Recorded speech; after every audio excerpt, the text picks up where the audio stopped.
fondamentalement, même si je le comprends, ce qui m'interroge toujours, c'est comment on ne peut pas s'intéresser à savoir d'où on vient. Qu'est-ce qui nous entoure?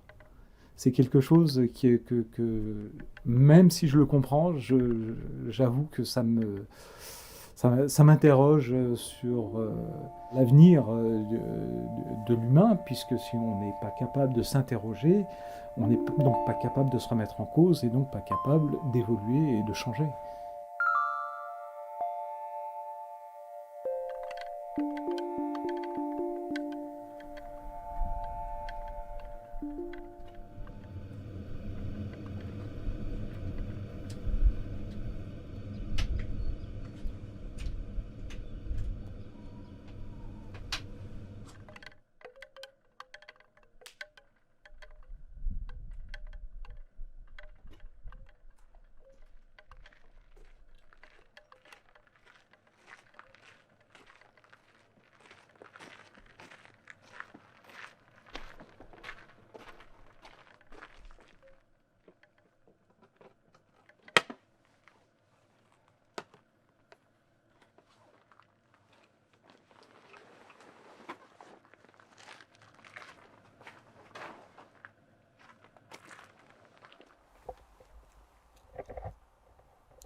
Déplacement vers Pierre Ouest.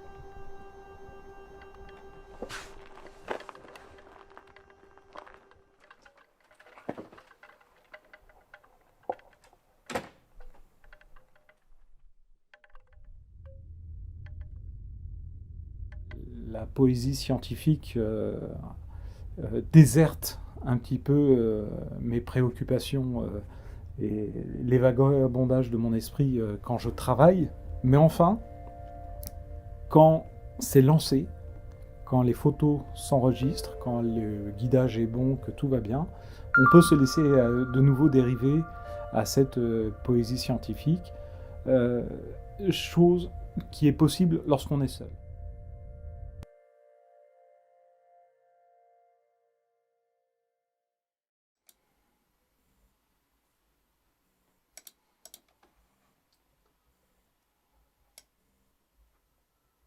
Ça a l'air de bien marcher. Hop.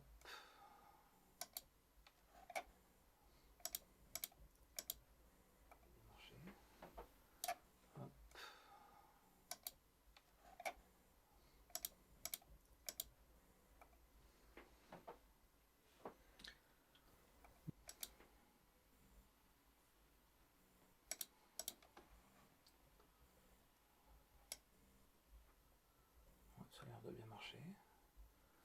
Hop.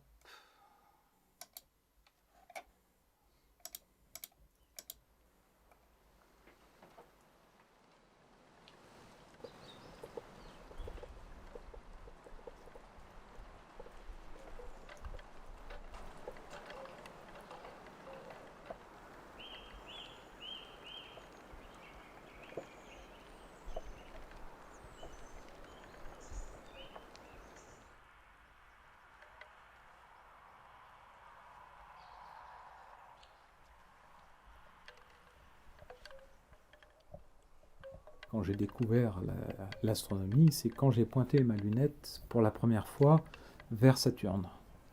Alors j'ai pointé ma lunette vers Saturne de manière accidentelle. Je ne savais pas que c'était Saturne. J'étais petit, j'avais pas beaucoup de repères, j'avais pas les éphémérides en tête. J'ai d'abord pointé une étoile qui me paraissait légèrement de couleur ocre clair. Et comme l'image était floue, je voyais une grande tache floue ovale qui était en travers. Et j'ai eu une illumination. Je me suis dit, mais c'est une galaxie que je suis en train de voir. Ça y est, j'en ai enfin trouvé une. Et puis en faisant la mise au point, la galaxie s'est évanouie et à la place est apparue Saturne. Alors j'étais super content de voir Saturne, super déçu de voir ma galaxie que je croyais avoir trouvée disparaître. Mais voir cette bille flotter sous nos yeux, avec ses anneaux et son plus brillant satellite, c'est quelque chose qui marque très durablement.